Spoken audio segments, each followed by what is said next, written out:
this is Lauren Hollis for NOI Education Services. Welcome back. This is going to be our first podcast of 2025. So welcome to yet another year.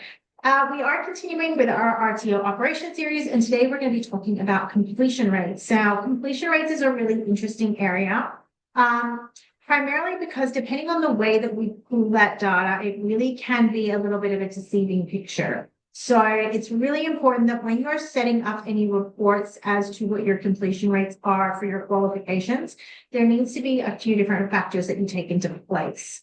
And one of the biggest challenges in tracking completion rates for RTOs is often the changeover of training packages. So, for example, when we've got students that are transitioning from let's say they were, transitioning from the Cert 3 commercial cookery, like the 16 to the 21 or the 21 to the 22, or, you've got the 15 to the, so anytime you are transitioning a training package, that's going to have a massive impact on how you go about pulling your completion rates. And you need to be conscious of how you pull that information, because otherwise what you're going to see is you're going to see a picture which shows you a really low completion rate that might not actually be reflective of how your organization works. Now, some of the other things that play a big factor in your completion rates is obviously how much your full qualification versus, short course unit of competency. When we've got units of competency as our courses, or short courses or skill sets, we're far more likely to get higher completion rates.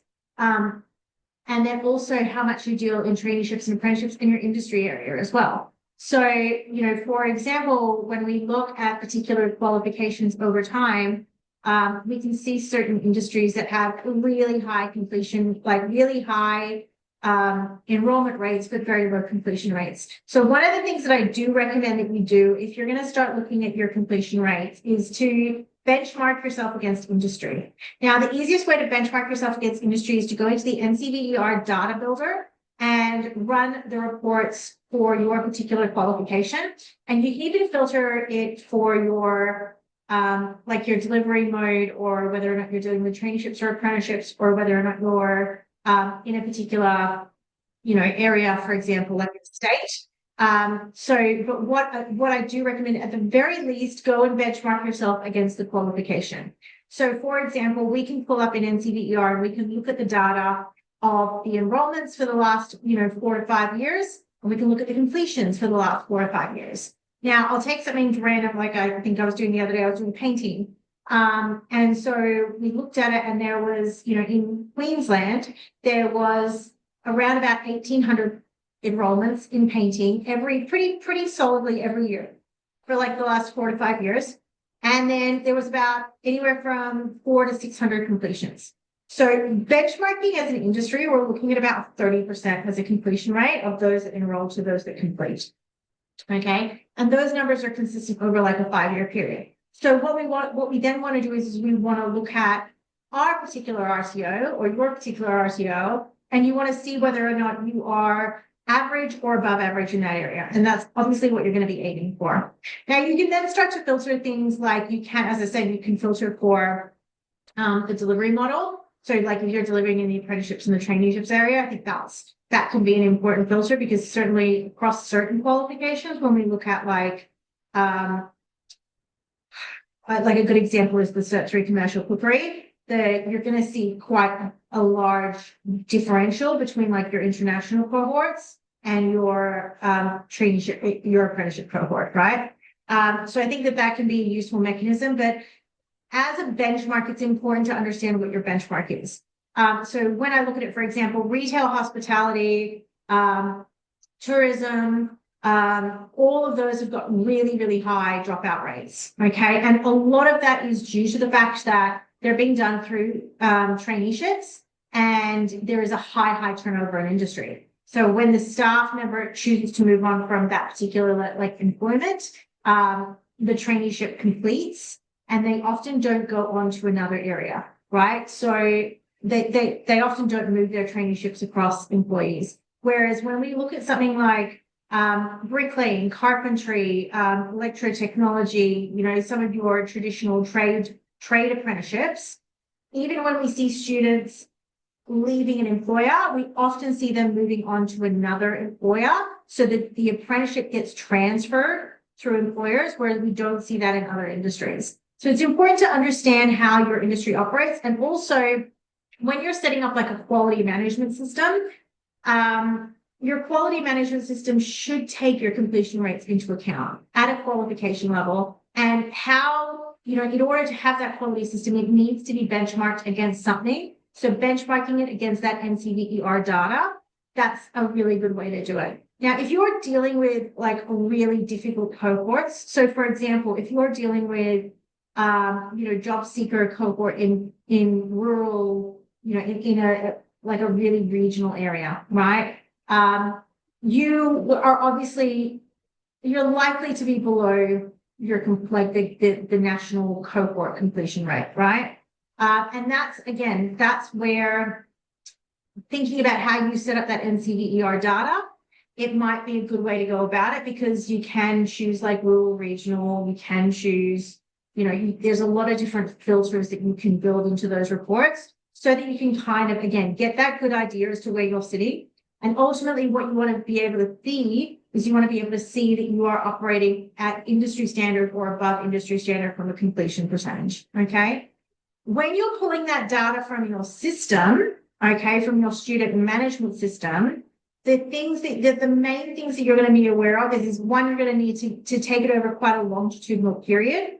So if you have only been operating for 2 years, it can be a little bit challenging. And what you're going to want to do when you're dealing with like a shorter period of time, what you're going to do is you're just going to take your completions versus your cancellations. Okay. So you're just going to pull all of your students. You're going to filter out any in progress active students. Okay. And what you're going to do is you're going to look at those that are completed versus those that have canceled or withdrawn. Okay. And that is ultimately how you need to assess it.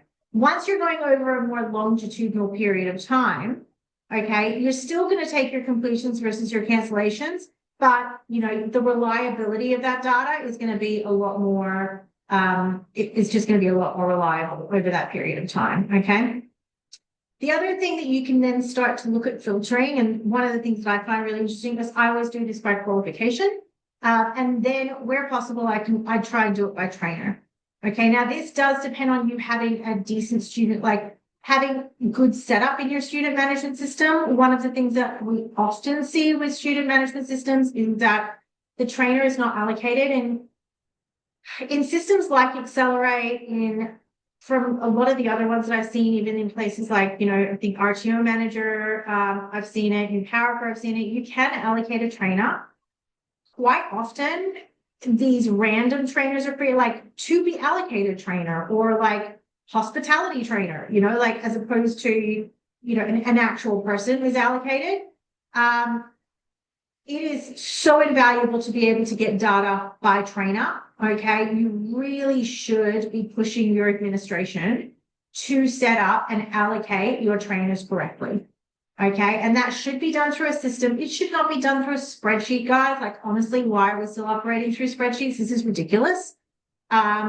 Really do recommend that you have your trainers set up in the system so that you can start to pull completion data by trainer. Okay. And that is because you are going to see variations between your trainers. It is very unusual that I will not see a variation between trainers. And what I generally like to do from a qualification perspective is I like to see, and again, it does vary very much, but I like to see, like, I will, rank the trainers from their completion rates, take the top one, take the bottom one, and see what's happening there. If you've got a trainer with 100% completion rate on qualifications, that would be unusual, I would think.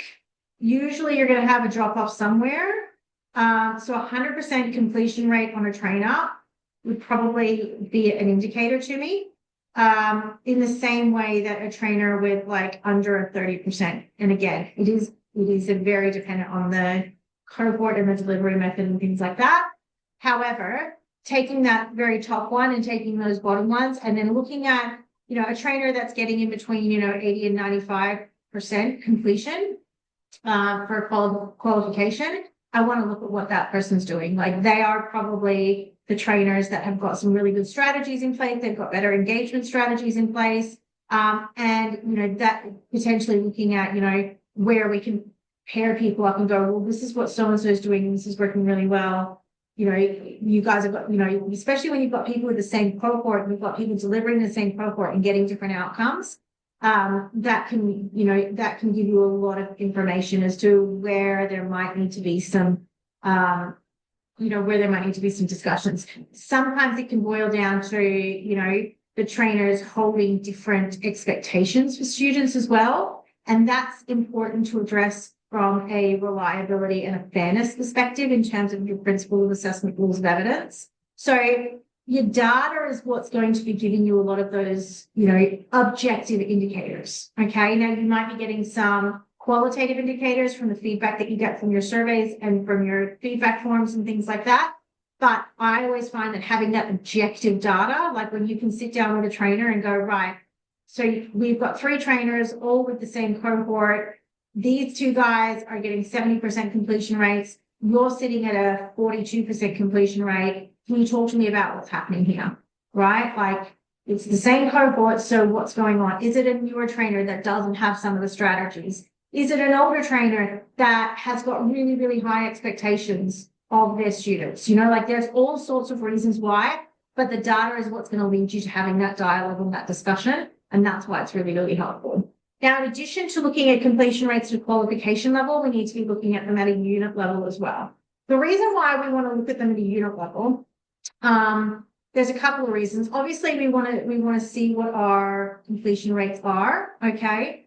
I find this really interesting because often when we go in and we do audits on people and we pull this sort of data, I'll pull the start date and the finish date, and then I'll run a separate script formula on that.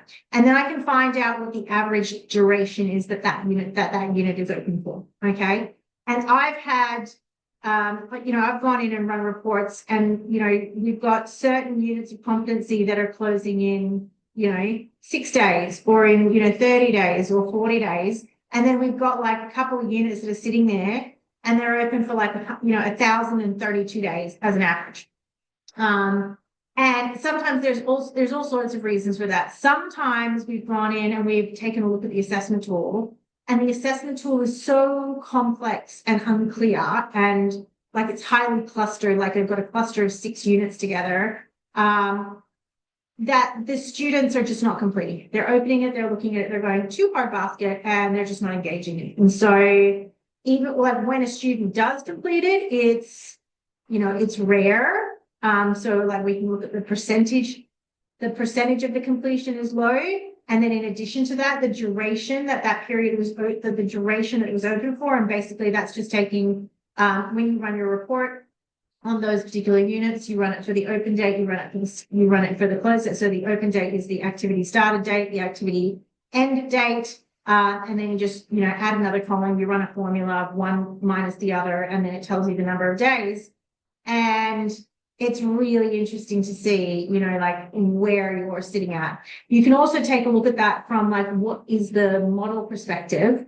So, for example, there are certain qualifications where you've got units that are required to be open, like I'm thinking the commercial cookery, the CCC 43 and 34 units. They are obviously ones that are often open for like, at least several months within the qualification.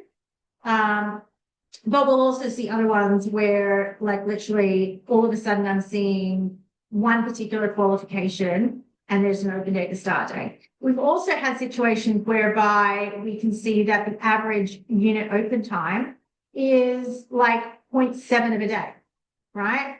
And so that can lead us to, identifying when I run my reports, I run it of all the units with the activity date and with the close date, and then I run that filter to see the number of days. When I filter it from least to most, quite often we'll come up and we'll find that there are units that have like negative, right? Like this unit was completed in -7 days. And the reason for that is because the admin has accidentally put in a start date, an end date before the start date. The student management system hasn't flagged it. Or it has flagged it and it's been ignored by administration. And, little does the RTO know that they're sending information through that they're completing units of competency and qualifications in very short timeframes. I have dealt with RTOs that have been reporting for 2 years that they are completing full qualifications in like 14 days, right? Now, historically, this has not been overly picked up. However, with the use of AI and the smart data and the way that the regulator is working, as I said, the regulator continues to get smarter and smarter year on year, and they are using data more. If you want to start sending through information to the regulator saying that you're happy completing full qualification, like a full Cert 3 and full Cert 4 in 14 days, that's your call. Expect an audit. Like moving forward, 100%, if that's what you're going to send through in your data, expect an audit, as you should. You shouldn't be completing full qualification within 14 days. What qualification are you completing within 14 days? It is a red flag to the regulator. It's a red flag in one of 2 ways. Either you are actually trying to deliver a qualification within that time frame, in which case you are not doing proper training and assessment, or 2, you have admin that don't know what they're doing and no quality processes in place. And so therefore, why should you be running an RTO if you can't be bothered looking at what your data says and you have no quality systems in place and you're not training your staff to do the right thing and be attention to detail oriented, right? Hard truths, guys. Recognize that. However, your data says all of this information, and quite often you guys just send your data off to the regulator, you send it off to NCVER, you submit it via prisons, and you don't actually look at what you're telling your regulator. And that is ultimately, NCVER is your main point of contact with the regulator, and they are getting smarter at how we use that data. When the new standards come in, it doesn't say that you have to submit it annually. It says you have to submit it in line with regulator requirements. And it will go to 3 months, guys. It will go from you have to submit your NCVER data annually to you have to submit your NCVER data every 3 months. Because guess what? That is the absolute best way for them to be able to identify risk factors within RTOs, right? An RTO goes from delivering to 20 students to delivering to 2,500 students in 3 months. That's a risk indicator. That is a risk indicator that we as an industry want the regulator to be aware of and to be monitoring, okay? You are, all of a sudden you spike your enrollments, you spike your completions, okay? And you're all of a sudden, you're completing students in half the time frame that you were before, okay? That is something the regulator wants to know. That is something that your data would be telling to the regulator. Okay. All of the RTOs that, not all the RTOs, but some RTOs choose to hold data back until the end of the year. And then, then they enter it and the 6 months has passed. And so therefore the period of having to hold the assessment evidence is completed. Again, this is something that is being removed under the new standards. The regulator got a lot smarter when it came to this. And, we actually want to be seeing the fact that you are, you are assessing students properly. As we've seen with the most recent ASPA shutdowns, and for those of you that haven't read the report, it's interesting reading some of the comments, about what was happening at things like Luvian with the letter that's gone out to the students, which is publicly available information. But, it was clear that the assessment was being done after the date of competency. Okay, that's a very easy thing to check, right? Here's your competency date that you have reported through NCVER, linked into the student's USI, and then here's the date of the assessment, which was done after the fact, which was done after the certificate was issued in that particular case. So your data is saying all of this, and your completion data is really important from that perspective. So understanding how you pull that completion data, again, pull it at a qualification level, pull it at a year level, okay? Pull it by trainers where at all possible. And if you are not linking your trainers in your student management system, you're being silly, and you need to be addressing that, in a smarter way. Set KPIs. It should actually be a KPI for your trainers that they have a completion rate for the qualification and a completion rate for their units of competency. Okay. Your unit of competency completion rate, generally in my terms, again, it depends on the cohort, and you can benchmark that against industry. And it would be more than fair to say, your benchmark is 10% either side of industry. I think that's more than fair. And be holding your trainers to that. And if they're not meeting that, then why aren't they meeting that? Is it, and sometimes there are things that need to be done on the RTO side. Absolutely. Sometimes there's professional development that needs to occur. But that's all discussions that can be had based on you regularly reviewing the data. Okay. Completion data for qualifications and units doesn't necessarily need to be done monthly. I would be recommending a minimum of quarterly. Just so that you can keep on top of it and so that you can kind of start to do it in line with how often you should be doing your AVETMISS moving forward. But completion rates is definitely an area to take a look at. If you guys need help pulling any of this information, you are working with Accelerate, then by all means, feel free to reach out to us. We are more than happy to help you out and show you how to build these reports so that you can be getting this information on a regular basis. We've got a couple more series coming up in and around RTO student data and how to set up your student management system for success. I hope you guys have found this interesting. If you do have any questions, by all means, pop them below. If you disagree, feel free to do so, but do get out respectfully. My name is Lauren Hollis. I hope you guys are having a great 2025. This is Lauren for Analyse Education Services.